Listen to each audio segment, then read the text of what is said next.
All right, Wallace. So after all the stuff we talked about, everything we understand that's going on in stocks, now we want to build our portfolio. And I think you did a great job last time talking about buying and selling, saying that, when you take a profit, why not take a profit and then instead of spending that money, reinvesting that money and maybe buying something in a different area or a different type of stock to diversify. And we've gone over growth investing, we've gone over value investing, we've gone over income investing, dividends, sectors, tech sectors, shopping sectors. So how does a person wrap their head around, like, what is a good portfolio? How do I know I'm building a good, solid, diversified portfolio?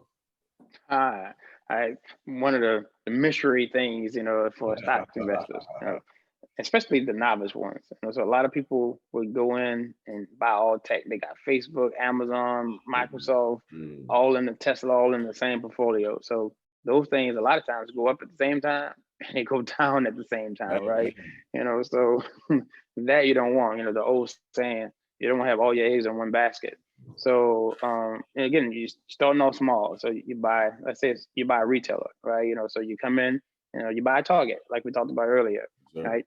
Target rises, 40, 50, 60%. You take a little bit off the table, and you take 5 to 10% off the table, and then you look at something else, right? So you probably want to have no more than two, depending on how big your portfolio is, maybe three stocks of the same sector. So you don't want to do Target, Costco, and Walmart, even though they all may go up. You don't want all those stocks in your portfolio because again, they all trade in step with one another.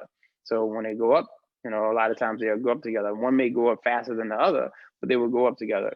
And when they crash, they will crash together, right? Mm. So then you may want to look at a bank, right? And because when banks, like now, when banks were doing well, people were taking money out of those retailers or those tech stocks going into banks, right? So you want to buy a bank, JPM, Goldman Sachs, Morgan Stanley, those type of things because they don't trade in step with a lot of times consumer discretionary, which is the Targets of the world, those type of things.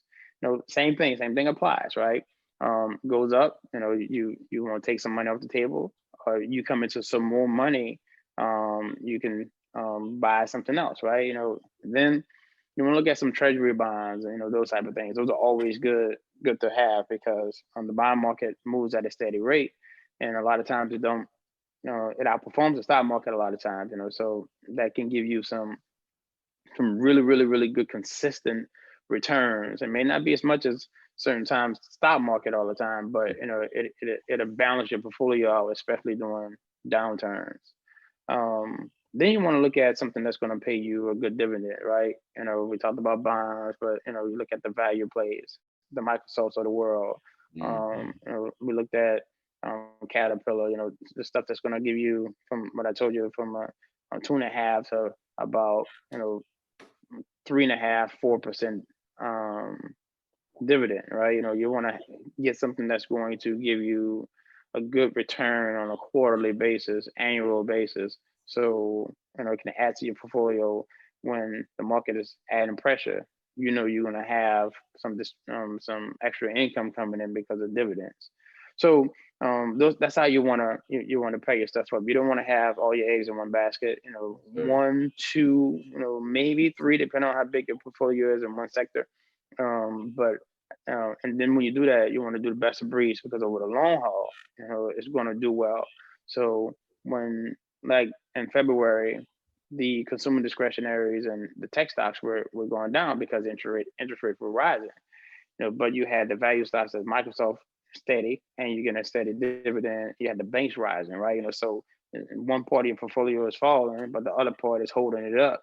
So you still may be in the green or not too far in the red because of what's going on, and stuff like that's going to happen in the long run. And then you have bonds and the dividend stuff that's going to add money to your portfolio every quarter, Sure. yearly, those type of things, and that's going to keep you afloat. But if you put all your money in one basket, you have, Target, Costco, Depot, all in the same portfolio. You got Facebook, Amazon, Google, Apple, all in the same portfolio. And when it falls, it's going to tick you off. They And all fall together. yeah, you're gonna get upset, and maybe it would drive you out of the market because you did the wrong thing. You're not gonna have no cushion. You have no ability to endure. Protection. Yeah, wonderful, man. Thank you. I know that people find that extremely helpful.